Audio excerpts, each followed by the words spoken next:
Bismillahirrahmanirrahim. Alhamdulillah, kali ini kita akan melanjutkan materi kelas 5 yaitu tentang larutan asam dan basa. Pada bab larutan asam dan basa ini kita akan membahas 4 materi. Dan materi pertama yang akan kita bahas yaitu tentang teori asam dan basa. Sebelumnya, kita kenali dulu asam dan basa yang ada dalam kehidupan sehari-hari. Pasti kalian sudah tidak asing lagi ya dengan bahan-bahan yang ada pada gambar berikut. Seperti jeruk, terdapat asam sitrat, pada apel terdapat asam malat, pada anggur terdapat asam tartar, pada tomat terdapat asam askorbat, pada susu terdapat asam laktat, dan cuka terdapat asam asetat, di mana bahan-bahan yang bersifat asam tersebut memiliki ciri rasanya asam dan ketika kena tangan akan terasa kesat. Sedangkan contoh dari bahan-bahan yang bersifat basa, contohnya yaitu obat mah ya, mengandung aluminium hidroksida dan juga magnesium hidroksida. Kemudian ada pemutih mengandung natrium hipoklorit, ada deterjen mengandung natrium hidroksida. Pada sabun terdapat kalium hidroksida dan pada pupuk urea terdapat amonium hidroksida, di mana bahan-bahan yang bersifat basa tersebut memiliki ciri rasanya pahit dan ketika kena tangan akan terasa licin. Nah, apa yang dimaksud dengan asam dan basa? Kita akan membahas dengan 3 teori. Yang pertama, teori asam basa menurut Arrhenius. Kemudian teori asam basa Brownstedt-Lowry dan teori asam basa Lewis. Teori asam basa Arrhenius. Menurut Arrhenius, asam merupakan ion atau molekul yang melepaskan ion hidronium atau H+ saat dilarutkan dalam air. Contohnya asam klorida atau hidrogen klorida HCl. Ketika dilarutkan dalam air akan menghasilkan ion H+ dan Cl-. HCl ini disebut asam monoprotik atau valensi 1 karena jumlah ion H+-nya hanya 1. Makanya disebut dengan monoprotik atau valensi 1. Sedangkan asam sulfat atau H2SO4 ketika dilarutkan dalam air akan menghasilkan ion 2H+ plus SO4 2-. Disebut asam diprotik atau valensi 2 karena jumlah hidrogen atau ion H+-nya ada 2.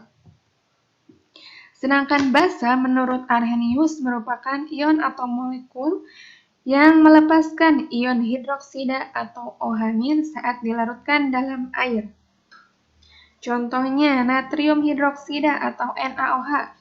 Ketika dilarutkan dalam air akan menghasilkan ion Na+ plus OH-. Nah, NaOH disebut dengan basa monohidroksi atau valensi 1 karena memiliki OH-nya hanya 1, molekul OH-nya 1. Sedangkan pada barium hidroksida atau BaOH2 kali, ketika dilarutkan dalam air akan menghasilkan Ba2+ plus 2 OH-. Disebut dengan basa dihidroksi ya. Jadi di ini menunjukkan 2, sedangkan mono ini menunjukkan 1. Atau valensi 2 karena memiliki ion OH-nya 2 atau jumlah ion OH-nya terdapat 2. Selanjutnya yaitu teori asam basa menurut Brownstedt-Lowry. Menurut Brownstedt-Lowry, asam merupakan donor proton atau H+. Karena mendonorkan berarti dia melepaskan H+, di mana setelah dia melepaskan H+-nya akan membentuk basa konjugasi. Sedangkan basa merupakan akseptor proton atau H+. Akseptor itu artinya menerima. Jadi sebagai penerima H+, di mana setelah dia menerima H+, akan membentuk asam konjugasi. Nah, inilah yang disebut dengan pasangan asam basa konjugasi. Untuk lebih jelasnya kita akan melihat contohnya. Nah, ini ada suatu reaksi. Sebelum kita menentukan mana yang bersifat asam, mana yang bersifat basa, kemudian asam konjugasi dan juga basa konjugasi, ini sudah ada ya keterangannya. Kita akan bahas satu persatu.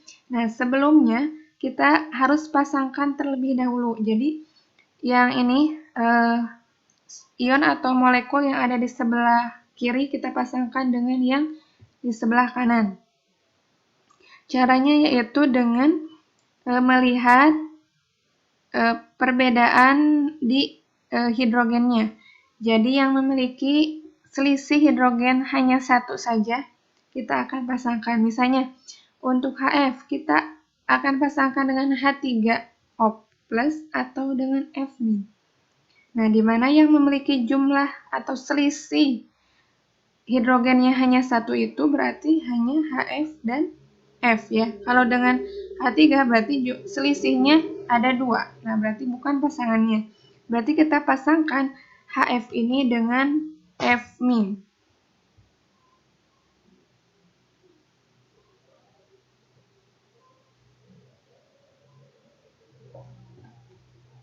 Sedangkan H2O kita pasangkan dengan H3O+.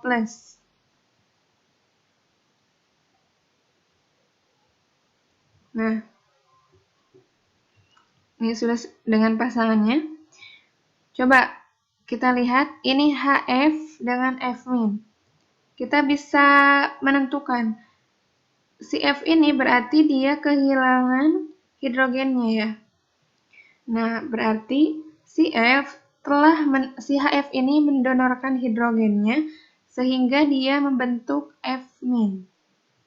Nah, kita sudah bisa menentukan bahwa HF ini adalah sebagai asam karena dia mendonorkan hidrogennya kepada H2O dan dia sendiri membentuk F- setelah kehilangan hidrogennya, maka disebut dengan basa konjugasi. Sedangkan H2O, karena H2O sebagai penerima hidrogen, setelah menerima hidrogen, dia membentuk ini H3O+. Ya kan asalnya hidrogennya ada 2, di sini jadi bertambah, jadi 3. Nah, berarti H2O itu sebagai basa, dan setelah dia menerima hidrogen, dia membentuk H3O+, maka disebut dengan asam konjugasi. Seperti itu ya. Misalkan contoh yang lainnya ini, yang kedua. Pertama kita pasangkan terlebih dahulu. Kita pasangkan dengan yang selisih hidrogennya hanya 1. Berarti NH3 kita pasangkan dengan NH4+ atau H-. Ya, pasti dengan NH4+.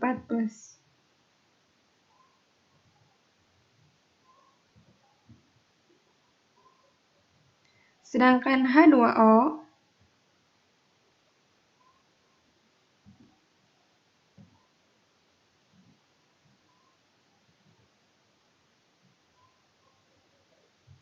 kita pasangkan dengan OH-.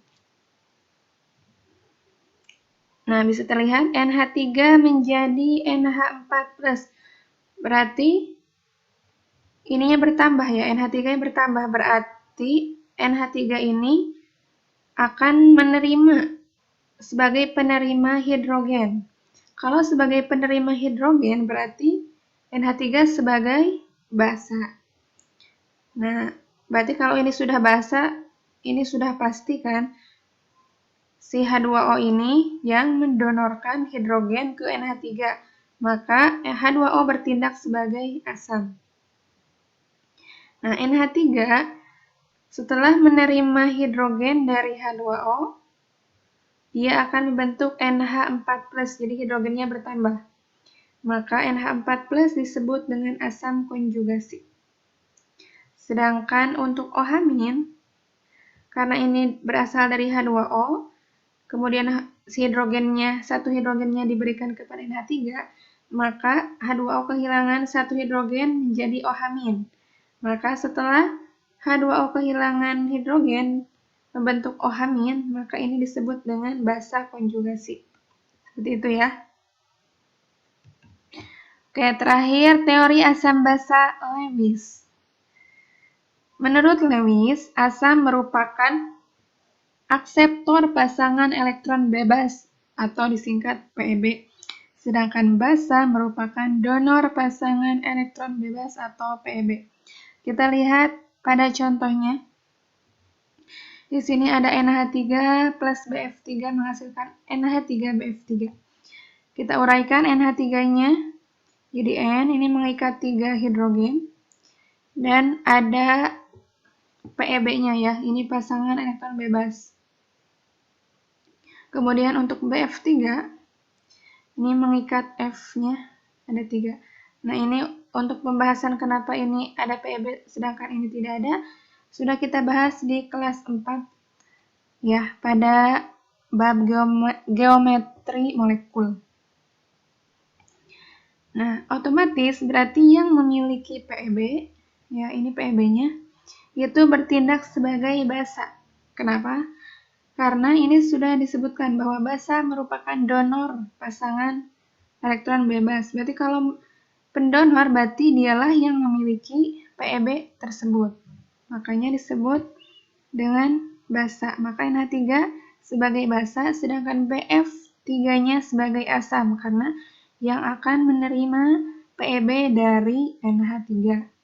Nah, ini untuk struktur senyawa yang terbentuknya. Nah, ini N dengan B ini akan bentuk ikatan kovalen koordinasi. Kenapa disebut ikatan kovalen koordinasi? Karena PEB-nya berasal dari atau pasangan elektron bebasnya hanya berasal dari salah satu unsur saja, yaitu dari N. Sedangkan B-nya tidak memberikan elektronnya untuk berikatan. Nah, cukup sekian untuk pembahasan teori asam dan basa. Terima kasih atas perhatiannya. Wassalamualaikum warahmatullahi wabarakatuh.